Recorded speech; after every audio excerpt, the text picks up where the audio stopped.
There. Welcome to part 4 of the week 6 learning guide for college algebra. We have been through a lot of topics so far this week, and you guys have done great.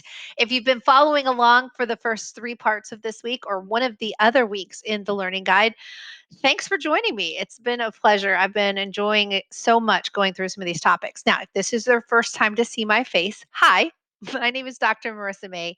I'm on a mission to help students feel confident in their math classrooms. So that's why we're providing extra resources. Today, we're going to focus on these examples that I have. Now, if you would like a copy of the learning guide here, I will link it below. That way you can download a copy and follow right along. Let's jump in. This video is going to focus on composition of functions. Now, if you saw part 3, you know I did some composition of functions with equations. This video is going to focus on composition of functions from table values because we want to be able to do both. And then we're going to finish up with a little bit of inverse. So let's take a look. We are going to use the table that we have to the right here to find these values. If you remember from part 3, I told you we have to start on the very far right of these. So we have to start with g of 0. Now here's what that means, friends. That means to go to the chart when x is 0 and look at the g function, and it's 1. So since g of 0 equals 1, then you're going to put 1 into the other function, the one that came first. So this means f of 1 means go on the chart when x is 1 and go to the f, and that's your answer. So 2 is my answer here. If you've seen my videos, you know I like to highlight. Okay, let's do B. So remember, start on the right, f of 2. Go in the chart to 2, go to the f, that's 1. So f of 2 is 1. Now the 1 we take with the first function listed, so that's g of 1.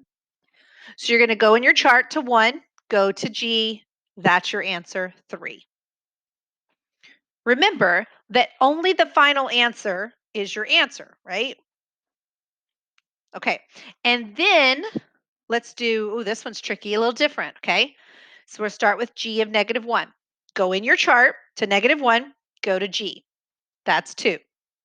So g of negative 1 is 2. So now we're going to use the 2 in this function that's listed, which happens to be g. So we're going in the chart. When x is 2, g is 4. 4 is my answer there. So really play with these values. Watch your chart carefully. Start on the right side. Very, very important we start on the right side. Okay, for number 2 here, I'm going to use the Desmos graphing calculator. So I've switched our view so that you can see my Desmos graphing calculator. If you have not used Desmos before, I will link it below. That way you can use it. Now what we're going to do on this problem, I'm going to type this equation that we're looking at in so we can see the graph. Very nice.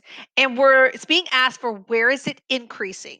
This is language that means where are the y values going up. I want you to notice on the Desmos graph that we're talking about this side of the graph. Let me move my video here so you can see that a little bit clearer. I'm going to move myself down here in the right hand corner so you can see that I'm talking about this side of the graph, right? So that means we are increasing when we are bigger than 2, when x is bigger than 2. So the way we say that is we'll just say increasing when x is greater than 2. Another way you could say that is you could say increasing on the interval from 2 to positive infinity. Now then it turns and asks us when is it decreasing? Okay, so that's the left side of the graph, right? When x is smaller than 2. So we'll say it's decreasing when x is less than 2. And again, you could say that on the interval from negative infinity to positive 2. Those work, but I want to give you 2 different ways to say it depending on how you're asked for the answer, then you can answer appropriately. All right, just one more to go then. Number 3 says if 2, negative 3 is on the graph of the function, what point is guaranteed to be on the graph of the inverse? So, one thing we know about functions in inverse, we switch x and y.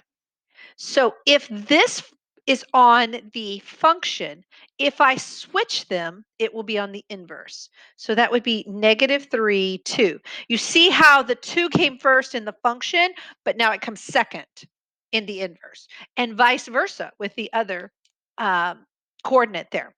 So, friends, I hope this helps with week 6. I've enjoyed it. If you have questions or comments, please feel free to put them below. And don't forget, the best way you can say thank you to me is to hit that like and subscribe button. Bye for now.